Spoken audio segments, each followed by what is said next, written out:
Olá, começando agora mais um Cineclube Matinal, esse podcast para você que gosta de cinema como a gente, é cinéfilo, é uma produção da Matinal, em parceria com o Sindicato dos Bancários de Porto Alegre e região, também com o Cine Bancários. A gente está aqui no Estúdio Hall, em Porto Alegre, e eu tenho o prazer de estar novamente aqui na mesa com o meu amigo, crítico de cinema, jornalista, Marcelo Perrone. E aí, Marcelo, tudo tri? E aí, Roger, tudo beleza? E aí, pessoal? Muito legal. Então, dando início aos trabalhos dessa edição do podcast, nós vamos falar, né, Marcelo, de um dos filmes que está entrando em cartaz nos cinemas nessa semana aqui no Brasil, que é A Procura de Martina. É uma produção entre Brasil e Argentina, também tem participação do Uruguai, mas é principalmente brasileira, argentina, e que conta uma história dura, uma história que repercute há já décadas e que, infelizmente, para muita gente ainda não tem solução, que é o destino de crianças que foram sequestradas, bebês, crianças que foram sequestradas, apartadas de seus pais durante o último período de ditadura na Argentina, pelos militares, por forças policiais, paramilitares, crianças, filhos de militantes políticos de esquerda que foram capturados, torturados e mortos ou desaparecidos, né? Esses pais dessas crianças, e essas crianças foram, muitas delas, foram encaminhadas para outras famílias, não apenas na Argentina, em outros países que tinham alguma colaboração com o regime militar argentino, mas muitas famílias de militares. E esse filme, A Procura de Martina, fala sobre esse tema. Na atualidade, uma avó que vai buscar pelo filho e vem ao Brasil seguindo uma pista. E quem interpreta essa avó é uma das grandes atrizes latino-americanas da atualidade, que é a argentina Mercedes Morán, que é tipo uma versão feminina do Ricardo Darín, assim. Ela tá em muitos filmes e ela é tão boa quanto o Darín em termos de atuação. Realmente é uma atriz excepcional. Marcelo, esse tema tem sido relativamente frequente, ou pelo menos chega aqui até nós nos filmes argentinos com alguma frequência, seja diretamente, às vezes ele é apenas citado en passant, mas isso é um drama terrível, né, Marcelo? Sim, como tu disseste, Roger, ele é meio que onipresente no cinema argentino contemporâneo, mesmo quando não é um assunto principal, como é o caso desse. Sempre ele tá ali nas tangentes, assim, já que tu falou Ricardo Darín, vários dos filmes dele, digamos, O Segredo dos Seus Olhos, o filmes mais recentes, que cita, assim, perpassa essa história, que é um trauma muito grande e ainda presente na sociedade argentina. E a gente tem que lembrar que com esse tema a Argentina ganhou o Oscar, a história oficial, lá nos anos 80, o filme do Luiz Puenzo com a Norma Leandro. Outra grande atriz, né, argentina. Justamente abordando esse tema, que era uma família argentina, de burguesa argentina, que desconfia que a criança que está com eles é adotada, não a origem dessa criança. Aí tem toda uma investigação, uma curiosidade, assim, para saber da onde veio essa criança e se descobre, né? Não vou dar spoiler de um filme de quase 40 anos, mas de 40, é de 85 mesmo, ganhou o Oscar de filme estrangeiro na época, né? Que era uma criança filha de desaparecidos políticos. E tem uma coincidência que esse filme chega com todo o sucesso que está fazendo o Eternauta. E o Eternauta agora na Argentina desencadeou uma nova... Porque esse tema dos desaparecidos, ele é presente tanto que as mães da Praça de Maio, que eram as mães dos desaparecidos políticos, depois se transformou em avós da Praça de Maio, que reivindicavam e reclamavam os seus netos. Primeiro começou com os filhos, depois com os netos, e até hoje é um movimento muito permanente na Argentina. E quem fazia parte desse movimento era a Elsa Osterheld, a viúva do autor do Eternauta, que A gente já falou aqui no episódio, eu recomendo vocês voltarem aí e procurarem o episódio que a gente falou do Eternauta. O Osterheld, quando ele foi preso pelos militares em 77, junto com ele estavam as 3 filhas, né? 4 filhas. 4 filhas. Sendo que 2 delas estavam grávidas. E a grande batalha da Elsa Osterheld, que foi revivida agora em Buenos Aires, em seguida a gente vê notícias que, junto com os cartazes do Eternauta em Buenos Aires, estão imagens do Osterheld e das filhas, perguntando o destino das crianças, que ninguém sabe o que aconteceu, né? Se elas nasceram em cativeiro, se foram mortas junto com as suas mães, se foram adotadas. E é muito interessante isso, então. É mais um bom filme argentino em cartaz, mostrando esse drama permanente que não deve ser esquecido, né? E isso é legal do cinema argentino, assim, por mais variado que sejam as suas temáticas, esse é um tema que sempre está presente, que é isso, não se pode deixar esquecer e tem que se manter viva essa lembrança, assim, até se acharem essas crianças e saber que destino elas tiveram, né? Sim, e esse filme, A Procura de Martina, traz essa perspectiva diferente, né, para esse assunto, porque inclui o Brasil, como eu falei, na rota. É um filme dirigido por uma brasileira, aliás, Marcelo, é um filme totalmente feminino. Todos os intérpretes são mulheres, são só atrizes. Além da Mercedes Moran, tem a atriz brasileira Luciana Paz, que é uma ótima atriz. Ela faz uma gerente de hotel no Rio de Janeiro, que acaba auxiliando o personagem da Martina, que é a Mercedes Moran, essa avó, que vem aqui para o país atrás de uma pista do que talvez seja o neto dela, filho da filha dela, que foi presa pelo aparato repressor do regime militar argentino. E tem algo interessante também, Marcelo, nesse personagem da Martina, que acrescenta ainda mais dramaticidade para a trajetória dela, porque ela está começando a ter o Alzheimer, está se agravando. Então ela tem problemas de memorização, esquece as coisas, e para ela esse momento de seguir essa pista e que ela vai sozinha, quer dizer, ela faz parte desse grupo que tu citaste aí, importantíssimo, que é as mães e agora avós da Praça de Maio.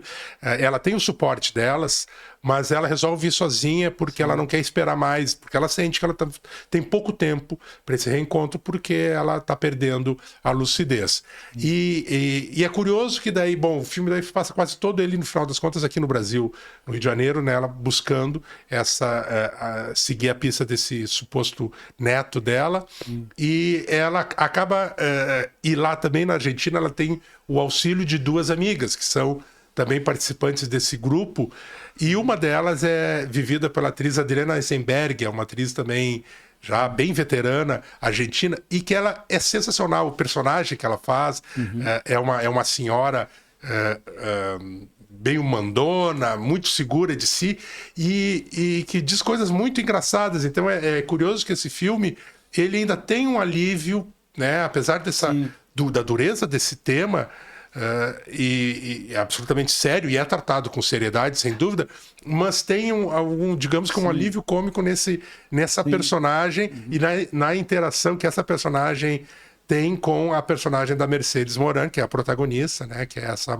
avó procurando o neto, mas ela é muito divertida. Então, e o filme também tem essa questão de mostrar as diferenças culturais e de espírito mesmo, de comportamento de argentinos, né, especificamente portenhos, né, eles moram em Buenos Aires, esses personagens, e que vêm para o Rio de Janeiro, que daí é aquela coisa de uma grande cidade à beira de praia, balneário, tem outro ritmo, né? E a gente vê esse choque das culturas. Então, eu recomendo, um filme bem interessante, muito pertinente.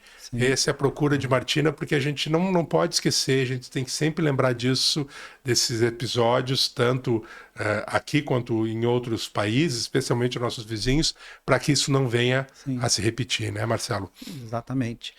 E tem esse nunca é tarde para lembrar do gancho, né, temático da consagração do Brasil, agora do cinema brasileiro, com Ainda Estou Aqui, né? São filmes que revisitam seus passados, assim, traumáticos. No Brasil, esse período, assim, de ditadura foi mais extenso, mas ele não foi, digamos, tão selvagem quanto na Argentina, que em curto tempo, lá de 6 anos, produziu assim, milhares de mortos e desaparecidos. Então, esse espaço temporal com a quantidade de crimes torna esse período argentino muito dramático, assim, né? Não, por isso que ele está tão vivo na sociedade argentina, né? Sem dúvida, é isso. Aliás, né, falaste do Ainda Estou Aqui e dando conta desse bom momento do cinema brasileiro e que especialmente abordando o nosso período de repressão e de autoritarismo, que entre 64 e 85. E eu cito outro filme, que é O Agente Secreto, do Kleber Mendonça Filho, que também se passa nesse ambiente, né? Meados dos anos 70, 77, eu acho que é a época, e também fala sobre repressão a liberdade de expressão e a oposição aqui no Brasil pelo regime militar, e que acaba de ganhar no Festival de Cannes o prêmio de melhor ator, né, entre outros, recebido pelo Wagner Moura. Aliás, Wagner Moura e Walter Salles, diretor do Ainda Estou Aqui, vão ser temas, de alguma maneira, dos assuntos que nós vamos falar daqui a pouco. Nós vamos para um rápido pausa aqui, um intervalozinho, e já voltamos para falar de mais cinema.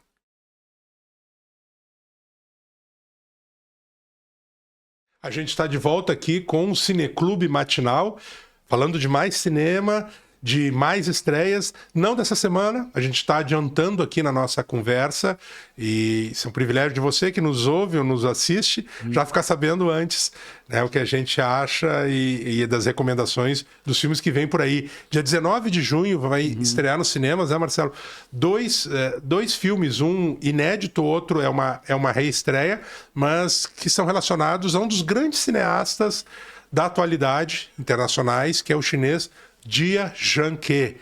Nós vamos ver o filme mais recente dele, que é o Levados pelas Marés. É uma ficção que em 2024, no ano passado, recebeu o Prêmio da Crítica Internacional na Mostra Internacional de Cinema em São Paulo. Aliás, o Jia Zhangke é premiadíssimo. Todos os festivais grandes do mundo inteiro, Cannes, Berlim, Veneza, outros festivais. Aqui na Mostra de São Paulo, ele é uma figura recorrente. E além desse filme que é uma estreia, também está aproveitando então a estreia desse filme, volta a cartaz um documentário muito bacana chamado Jia Zhangke, Um Homem de Fenyang, que é um documentário sobre esse diretor, dirigido pelo brasileiro Walter Salles. E então eu acho que é uma sessão dupla interessante de ser assistido. E o Marcelo vai falar um pouco do Jia Zhangke. Por que a gente gosta tanto? Eu sou muito fã do trabalho dele. Eu também. Eu conheci ele. Os filmes dele costumavam chegar mais aqui em festivais, né? Principalmente a Mostra de São Paulo. Exato. Acho que o primeiro filme dele, assim, que eu vi, assim, em circuito, foi o Em Busca da Vida, que é um filme fantástico. Assim, belíssimo, Em Busca da Vida. Ganhou o Leão de Ouro no Festival de Veneza em 2006. E antes disso ele teve 2 filmes muito bacanas, que era o Plataforma, né? E o Prazeres Desconhecidos. Isso. O que a gente pode dizer, assim, e quem for ver esse filme, do documentário do Walter Salles, é que o Jia Zhangke, digamos que ele foi um visionário de mostrar essa transformação que hoje se fala tanto da China como uma grande potência econômica, rivalizando com os Estados Unidos. E o Jia Zhangke, nos filmes dele, ele conseguiu, lá a partir do início dos anos 2000, e ele cita isso até no documentário, mostrar os efeitos da globalização na China e de como ela estava se tornando uma potência econômica. Só que como é que ele mostra isso? Ele mostra isso porque Fenyang, que é o que te dá o título do filme, é a cidade de origem dele. E é cenário da maioria dos primeiros filmes dele, é um lugar do norte da China. Isso. E ele mostra sempre um grupo de pessoas que, de certa forma, são impactados por essas transformações. Então, ele combina, assim, são dramas bem humanos, né?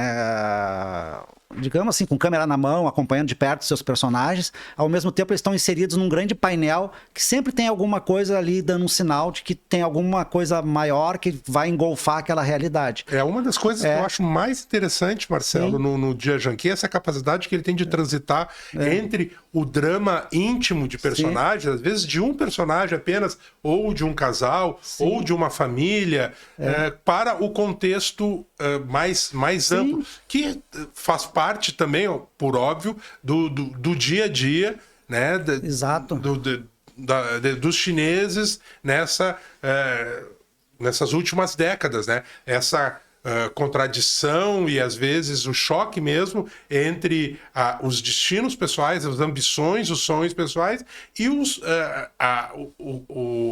cenário mais amplo, mais macro dessa grande potência, dessa questão de uma planificação econômica e social que foi muito foi muito rígida durante muito tempo e que nos últimos 20 anos tem passado para uma economia de mercado e os impactos que isso causa na vida dessas pessoas. Ele consegue narrar isso muito bem, né? Porque uma hora tá ali as pessoas que são típicos representantes daquela economia feudal, assim, de pequenos camponeses e pequenos comerciantes, daqui a pouco está se lidando com grandes obras, assim, tipo Em Busca da Vida, um personagem do filme que transita é a construção de uma enorme de uma barragem. Sim, a barragem das Três Gargantas, que é a maior usina do mundo. E é uma coisa imponente, assim. Então, seguido, esses personagens estão transitando e estão ali ou uma gigantesca obra sendo construída ao fundo, ou uma ferrovia que está cruzando a China para levar desenvolvimento para uma região rural. Então, só que isso aí é bem orgânico na obra dele, assim. E ele vai aos poucos mostrando esse impacto assim também na educação, na cultura chinesa. Ele teve os primeiros filmes dele foram proibidos, justamente por ele mostrar essa transição, proibidos na China, né? Eles fizeram muito sucesso no circuito internacional por causa dos festivais, onde ele ganhou prêmios. Depois ele ganhou também prêmio de roteiro em Cannes por um filme seguinte. Mas na China os filmes dele eram proibidos. Até ele brinca ali no documentário que os filmes dele ficaram conhecidos por causa das cópias piratas. Porque como não podia passar no cinema da China... DVD pirata. DVD pirata. No camelô na rua, e é por isso que o filme dele foi Exato. Os filmes foram conhecidos na China. Ele disse que não passava nos cinemas, que ele gostaria muito que os filmes passassem nos cinemas. Ele se tornou um sucesso graças aos camelôs vendendo DVD pirata. E ele é uma celebridade na China, assim. Porque aqui, né, Roger, aqui a gente estava muito acostumado aqui com o cinema chinês, muito nos filmes épicos, históricos, assim, tipo os filmes do Zhang Yimou, que é aqueles filmes assim mostrando lá os clãs chineses, a formação da China naqueles estados. Isso. E o Dia Janquet, pelo menos para mim, é a primeira visão assim mais contemporânea assim da vida das pessoas comuns da China, assim. Isso é muito legal, assim. Isso é interessante. O chinês que ele traz para a tela a população mesmo, o dia a dia, o cotidiano, as figuras da China contemporânea, né? Desde que ele começou a filmar, no começo dos anos 2000 até agora, que mudou muito. Nesse filme, Levados pelas Marés, isso fica muito evidente. E é interessante, Marcelo, ver que nesse filme mais recente, aliás, os filmes nos últimos já dava para notar uma certa transição da linguagem dele. Eu acho que o Dia Janquet sempre primou por uma narrativa, um olhar muito próximo do documentário, inclusive misturando cenas que são documentais mesmo, personagens que na verdade são gente comum da rua falando sobre si próprio, sobre o seu dia a dia, misturado com atores fazendo dramatizações, encenações, mas assim com uma visão até um tanto quase neorrealista no começo. Mas ele foi acrescentando toques poéticos nesse Em Busca Em Busca da Vida. Em Busca da Vida. Sim. Que é esse filme maravilhoso lá, como já foi dito aqui, nas Três Gargantas, na barragem, já tinha muita coisa pouco mais lírica. E nesse filme, Levados pelas Marés, ele realmente faz um relato mais, digamos assim, reticente, mais lírico mesmo, a respeito de um relacionamento que durante 20 anos, né, ele mostra cenas com trechos de filmes, de outros filmes dele, inclusive cenas, muitas delas rodadas nessa região incrível que é das três gargantas, antes da inundação, né, do rio Yangtze, e vai contando como um casal que era jovem no começo dos anos 2000, acaba se separando porque o homem resolve sair de Datong, essa cidade no norte da China, que é onde boa parte dos filmes do Jia Zhangke se passam, e abandona a sua companheira, namorada, que é vivida pela atriz Zhao Tao, que é recorrente nos filmes dele. Sempre faz um personagem chamado Kiao Kiao. É a esposa dele, né? Exato, a Zhao Tao, que é como mais ou menos a Gong Li, a atriz Gong Li, era para o cineasta chinês Zhang Yimou, sempre estava nos filmes dele.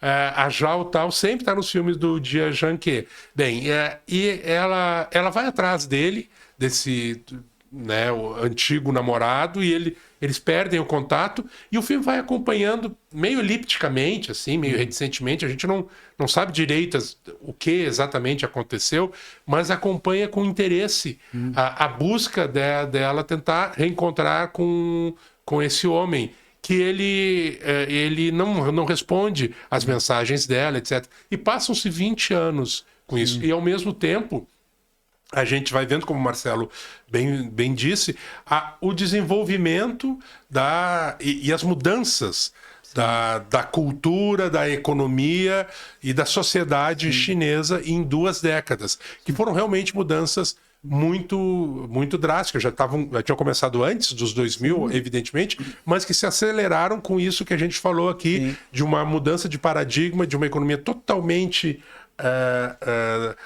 planejada, centralizada, para uma economia de mercado, mas ainda politicamente mantida a linha dura do controle. É um jeito... Muito rápido, né? Assim. Muito rápido, é um jeito muito típico, muito chinês, muito particular da China, de conciliar uma dureza estatal, estatizante, de controle da sociedade, com uma economia mais liberal. Bem, a gente acompanha tudo isso, e eu diria, Marcelo, que em alguns momentos, de uma forma muito, muito bonita, meio poética, com cenas que me lembram, até me surpreenderam, me remeteram muito a outro chinês, mas não da China continental, de Hong Kong, que é o Wong Kar-wai.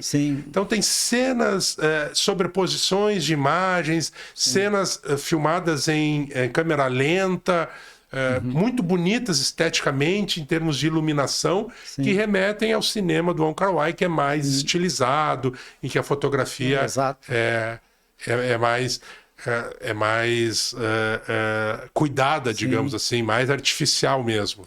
Eu acho que foi a grande sacada dele, querer contar essa história, e ao mesmo tempo é um diário pessoal, assim, porque ele ilustra, como tu falou, ele ilustra esse filme com filmes dele, que então com esse registro documental. Então é muito legal, assim, porque ele não reconstitui, não precisou reconstituir, tá tudo isso na memória, nos filmes dele, essa história. Então eu digo assim, que é como ele tá... É muito precipitado dizer que ele está passando um ponto final, assim, um arremate, mas eu acho que é um belo filme síntese. É um síntese da carreira dele, assim. Quem quiser conhecer o Zhang Yimou, recomendo muito. Zhang Yimou, o Jia Zhangke, eu recomendo muito Em Busca da Vida, que foi para mim eu o grande acho filme dele. Grande filme. Tem uns outros filmes dele mais recentes. Eu acho um grande filme também chamado O Mundo. O Mundo, o Plataforma, que é também um filme também, que é um meio que antecipa também essas discussões. Ele fez uns filmes mais recentes, assim, Um Toque de Pecado, As Montanhas Se Separam, que ele já investe em uma coisa de cinema de gênero, com episódios, histórias criminais, assim, que são... Um Toque de Pecado tem uma coisa criminal, até vai um pouco pouco no tal do cinema, o tal do wuxia, que é o cinema de artes marciais. É interessante, assim, como exercício de gênero, assim, achei bem legal. E uma coisa, Rocha, para encerrar minha participação dos Dias Zanquet, que eu acho legal nos filmes dele, é como ele valoriza, e vendo o documentário do Walter Salles, a gente sabe por quê. Ele é filho de professor, então tem assim sempre candente nos filmes dele essa coisa da educação, de como, por mais pobre que seja os lugares, as regiões que ele visita, a educação, a figura do professor é sempre uma coisa muito respeitável, assim. Tanto que ele é professor também, pelo menos na época que o Walter Salles fez o documentário, ele era professor na Escola de Belas Artes de Pequim. Exato. Então ele tem essa relação assim muito com a questão do respeito ao ensino, ao professor, à cultura, assim, que é muito valorizado na China. E isso é importante, né? Nenhuma sociedade, eu acho, que evolui nesse ponto se não tiver essa base assim, de educacional, social, muito bem fundamentada. Assim, né? Não, então a gente recomenda muito esse Levados pelas Marés. E também, gente, vejam, para quem ainda não conhece, mesmo quem conheça, né, para relembrar, o documentário Esse Dia Janquet, Um Homem de Fenyang, que ali está muito claro como ele tem essa facilidade de conjugar, como a gente já disse aqui, o micro e o macro, né? O social, o individual e o político e o coletivo. Na mesma história, com fluência, assim, não de uma forma didática e que quebra, assim, agora passamos para a parte íntima, agora nós estamos vendo o viés histórico. Não é nada disso, tá tudo misturado. Então isso é muito legal. E lembro que o Walter Salles, né, Marcelo, fez esse filme, fez as entrevistas, e ele conta, para nós cinéfilos, isso não é uma informação adjacente, assim, supérflua. Ele conta nas entrevistas, até aparece rapidamente no filme, com o Jean-Michel Frodon, um grande crítico de cinema francês, ex-editor da Cahiers du Cinéma, que é a bíblia da cinefilia internacional, revista, né, que até hoje ainda existe. Também foi editor da Positif, outra revista dedicada ao cinema. E o Frodon é um especialista em cinema chinês, em cinema, na verdade, do Sudeste Asiático. Claro, ele curte e escreve sobre cinema de modo geral, mas ele tem um particular conhecimento e verticalizou muito em cinema da China, tanto continental quanto Taiwan, Coreia, cinema japonês. Então o Frodon acompanha o Walter Salles aí nessa conversa com o Dia Janquet. É legal que é uma conversa mesmo, porque o Dia Janquet revisita a Fenyang natal dela, essa pequena cidadezinha do norte da China, e reencontra vizinhos, vizinhas, a mãe, a tia, primo, colegas professor, colegas de escola, e eles vão falando de igual para igual. E ele tinha um apelido que era Lai Lai, né? Que significa moleque, né? Então era um menino ativo. Então é muito gostoso de ver. Então, Levados pelas Marés, que é o filme mais recente aí do Dia Janquet, uma ficção muito bonita, filme, e Dia Janquet, Um Homem de Fenyang, um documentário do Walter Salles sobre esse grande diretor chinês. A partir do dia 19 de junho aqui nos cinemas brasileiros, então já se programem, que é uma bela de uma dica. Vamos para mais um intervalo aqui, né, Marcelo? Sim. E na volta a gente continua repercutindo, falando Walter Salles aqui, né, diretor de Ainda Estou Aqui. Agora nós vamos falar de outro grande diretor brasileiro que tem muito a ver com esse bom momento que a gente vê do cinema nacional, e que tem um filme que tem 2 astros aí, que ganharam prêmios internacionais e que estão ajudando a divulgar ainda mais o cinema verde e amarelo, brazuca, no restante do planeta. Já voltamos.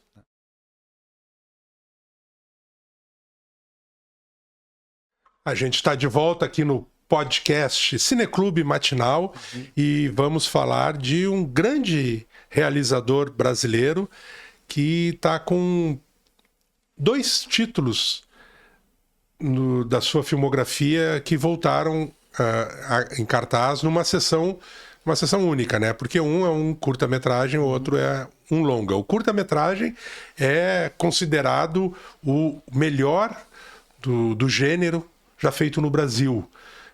Em várias listas ele encabeça, número 1, inclusive da Abracine, que é a Associação Brasileira dos Críticos de Cinema. Chama-se Ilha das Flores. E o longa-metragem, complementando a sessão, a programação, é Saneamento Básico, o filme. Uma delícia de uma comédia. Ambos são dirigidos por Jorge Furtado. Eu acho Saneamento Básico, o filme, um dos melhores títulos, Marcelo, da história do cinema internacional. Eu não estou brincando, eu acho sensacional porque... Gente, quer algo mais desinteressante do ponto de vista artístico ou de atrativo para bilheterias, para te levar ao cinema do que Saneamento Básico, o filme? Sim. No entanto, é esse o nome do filme. E claro, e tem a ver, obviamente, com a história que é contada aí nesse longa. E Ilha das Flores é esse clássico do cinema internacional, dos filmes brasileiros mais importantes de todos os tempos, que recebeu o Urso de Prata de melhor curta-metragem no Festival de Berlim de 1990, então a consagração. E é um filme que mistura as linguagens do documentário com a ficção. E isso vai ser uma característica daí em diante do trabalho do Jorge Furtado, tanto como diretor como roteirista.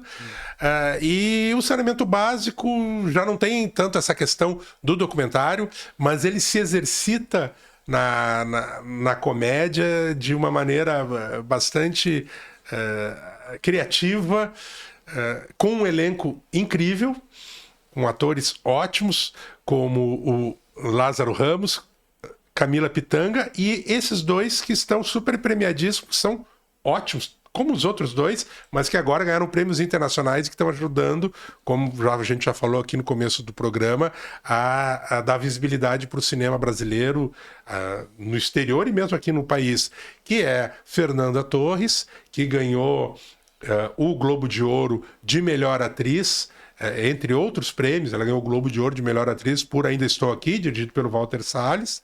E agora, muito recentemente... Foi indicada ao Oscar. Foi indicada ao Oscar também, né? Bateu na trave ali no Oscar, eu acho. E o Wagner Moura, que a gente já falou aqui, que recebeu o prêmio de melhor ator agora, recentemente, no Festival de Cannes, por O Agente Secreto, novo filme do diretor Kleber Mendonça Filho, ainda inédito o filme no Brasil. Marcelo, vamos começar falando do Ilha das Flores, vamos lá? Eu acho que não poderia ter um programa duplo melhor, né? Exato. Porque são dois filmes muito legais, representativos do Furtado. Eu acho que são filmes que podem sintetizar dois momentos da carreira dele, assim, tanto o começo, que Ilha das Flores, acho que é um filme que não tem quem não tenha visto, né? Eu arrisco a dizer, porque é um filme que é programa obrigatório em escolas e está sempre presente na televisão, sendo reprisado, no YouTube. Me lembro que uma vez eu entrevistei o Jorge e ele falou que ele a toda hora estava descobrindo o filme sendo exibido em algum lugar sem a autorização dele. Ele perdeu completamente o controle sobre o filme. Assim, o filme tá no YouTube. No auge da pirataria. Aí até acho que ele deve ter desistido de tentar controlar isso, assim, porque teoricamente o filme tem direitos mesmo internacionais no exterior, né? E é interessante, assim, que depois ficou muito popular a gente falar dessa questão de hipertexto, metalinguagem, coisas, né, principalmente depois com a internet, computador, mas o Ilha das Flores é um filme que já fazia tudo isso na linguagem cinematográfica, né? De um assunto que leva ao outro, que mas na lógica mesmo, a gente pode dizer, lá em 1989. Sim. Nem faz tanto tempo assim, né? Sim. Mas, gente, com o desenvolvimento tecnológico desde então, realmente faz muito. Era uma coisa impressionante, porque tu vai ver no filme e uma coisa vai conectando com outra, como se tu estivesse clicando, assim, tipo, para saber mais sobre um determinado assunto. É um filme que tu vê e tu vai vendo ali aquelas informações surgindo, enciclopédicas, tu vai daqui a pouco conecta um assunto que aparentemente não tem nada a ver com o outro, mas tem tudo a ver ali, a conexão que faz nessa história. Nem vamos dar sinopse aqui, acho que todo mundo já sabe da história, né? A ideia é que de uma maneira que emula o documentário, né? Um documentário didático mesmo, Exatamente, como se fosse aquele documentário escolar. Construído de uma maneira muito inteligente, criativa e irônica, né? Então, quer dizer, o humor, isso sim, está nesses dois filmes e é um ingrediente que o Jorge Furtado, mesmo em dramas, ele nunca deixa de fora, em algum momento, a ironia, o humor. E a crítica social também. E a crítica social né? dele. Ele consegue fazer essa denúncia da desigualdade social e econômica do Brasil a partir da trajetória de um tomate. Aqui em Porto Alegre, desde da sua... Na verdade, vai desde o tempo das cavernas até o processamento, o plantio, o processamento do tomate, a circulação que ele tem na feira, na economia e como ele é consumido e depois, enquanto rejeito, como ele vai ser descartado e como nesse ciclo ele acaba virando novamente alimento de seres humanos. No final, na outra ponta desse ciclo, que é um ciclo, no final das contas, perverso, porque é como lixo que sobra de restos. Nem os porcos comem. Que nem os porcos comem, então pessoas em situação de extrema vulnerabilidade, de miséria, vão catar restos de comida, inclusive o tomate esse. Então tem toda essa trajetória e narrada pelo grande ator Paulo José, e que dá o tom também perfeito entre a seriedade de uma, como o Marcelo falou, né, de uma aula... Aqueles documentários alemães isso que passava na TV Guaíba, na televisão, assim, na madrugada, etc. Mas com um toque, né? A gente nota no tom de voz uma ironia. Então é um filme sensacional. E aí depois nós vamos para o saneamento básico, que tem essa ideia interessantíssima do filme, que é o seguinte: ele daí também faz essa crítica social mas só que daí, claro, num tom de ficção e em comédia, que é um grupo de uma cidade da Serra Gaúcha que está precisando de fazer uma obra de saneamento básico e que não consegue levantar esse dinheiro, essa verba, não consegue chegar de nenhum jeito dos órgãos, dos entes públicos oficiais. E alguém dá a ideia de, olha, mas tem um dinheiro que é para incentivo de produção audiovisual, para fazer um filme, etc. E eu acho que R$10 mil. Então, opa, isso já serve, já resolve o nosso problema. Então eles resolvem fazer um filme para ganhar o dinheiro desse edital, mas para usar esse dinheiro, na verdade, para resolver uma questão de saneamento básico nessa pequena cidade da Serra Gaúcha. E eles fazem um filme de gênero, um filme trash, monstro. O curioso é porque o edital é para filme de ficção. Filme de ficção. E aí, no entendimento deles, que é o pessoal que não está acostumado com isso, ficção é ficção científica. Ainda muita gente acha isso, né? Fala ficção, pensa que associa com ficção científica. E aí uma coisa leva a outra. Ficção científica, a lembrança imediata é os filmes B, de terror, aqueles trash, assim. E é isso que eles resolvem fazer. Daí eles contratam um produtor, que é o Lázaro Ramos, que é de Bento Gonçalves, que é o cara, né? Sim, porque o Bento Gonçalves é a metrópole em relação a essa pequena, que é a cidade ainda menor, né, do Bento Gonçalves. E é um cara que trabalha... Faz casamento, aniversário, tudo, e é um cineasta, né? E é um cineasta local. Eu fico rindo só de lembrar, tá vendo as cenas aí. Tem Paulo José também novamente aí atuando. Então é um filme, é uma delícia. Bruno Garcia com uma peruca, um penteado horroroso, né? Ridículo. Lembrando que esses dois filmes, o Ilha das Flores e o Saneamento Básico, eles voltaram em cópias restauradas, em 4K, que a gente falou antes aqui, né? O Marcelo lembrou que o Ilha das Flores está circulando, existe no YouTube, mas a cópia que tem no YouTube é horrorosa, é muito ruim de ver. Então, o filme em 4K, uma versão restaurada, digital, ele ganha muito, né? Da mesma forma que o Saneamento Básico, o filme. E tá ali Wagner Moura e Fernanda Torres. O roteiro também é do Jorge Furtado, né? Sim, muito. Eu acho que é o filme mais querido, digamos assim, não dá para não vou dizer melhor, assim, porque eu gosto de outros filmes dele, mas eu acho que é o filme que no Brasil todo ele é mais querido, assim. Ele tem cenas que se tornaram antológicas, como inclusive agora reviveram no lançamento nos cinemas o desfile da Camila Pitanga, como a Silene Seal. Exato. Teve concurso, né? Teve um concurso de sósias da Silene Seal, que é o personagem, que é a Camila Pitanga. Camila Pitanga, que é a estrela, a grande estrela, e que se comporta realmente como se fosse uma diva do cinema. E, não, claro que não tem nada disso. O filme é uma delícia. Tem Tonico Pereira também, outro grande ator, né, entre o elenco mais veterano. E então é muito legal a oportunidade de rever esse filme aí, como o Marcelo falou, em sessão dupla ideal, que é com Ilha das Flores. E a vontade de fazer uma fossa, né? Olha só, Silene. É muito divertido, gente. É isso, Marcelo? É isso aí. Nossas dicas, então.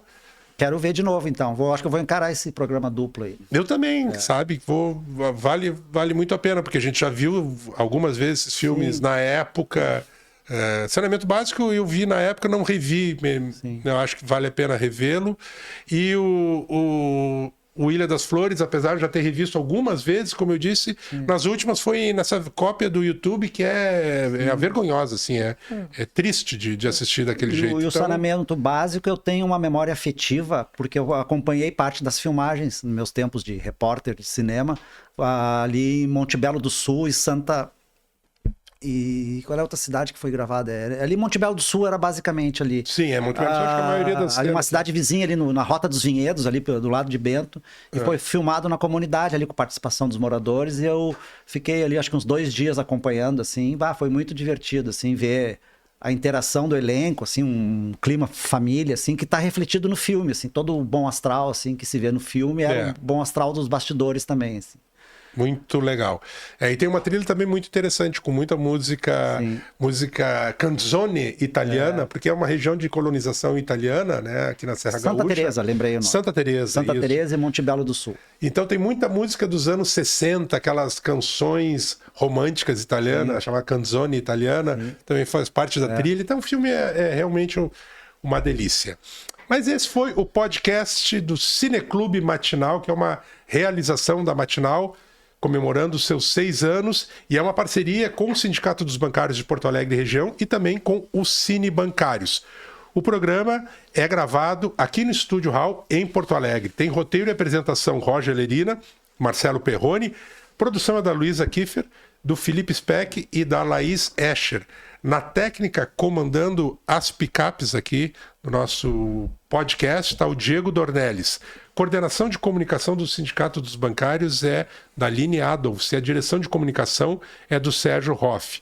A gente convida você a seguir o perfil do Cineclube Matinal no Spotify e também na Apple Podcasts. Toda quinta-feira, está ligado, né? Tem novo episódio para você acompanhar as novidades e histórias do mundo do cinema. Não apenas os filmes que estão estreando, mas também outros filmes, outras referências cinematográficas, porque quem é cinéfilo gosta do cinema feito em todos os tempos e em tudo que é lugar. Matinal é uma associação sem fins lucrativos de jornalismo e cultura que só existe porque recebe o apoio financeiro de leitores, leitoras, também dos ouvintes. Para fazer parte desse grupo de gente bacana que nos apoia, acesse lá matinaljornalismo.com.br/assine. Então, se você não recebe Matinal todos os dias, né, a nossa newsletter, vai lá, te cadastra gratuitamente no nosso site e no seu e-mail vai receber as notícias aqui de Porto Alegre e região que importam. É isso aí, até a próxima quinta-feira. É isso, né, Marcelo? É isso aí, então. Valeu, pessoal. Valeu, Roger. Valeu, nos vemos. Tchau. Tchau.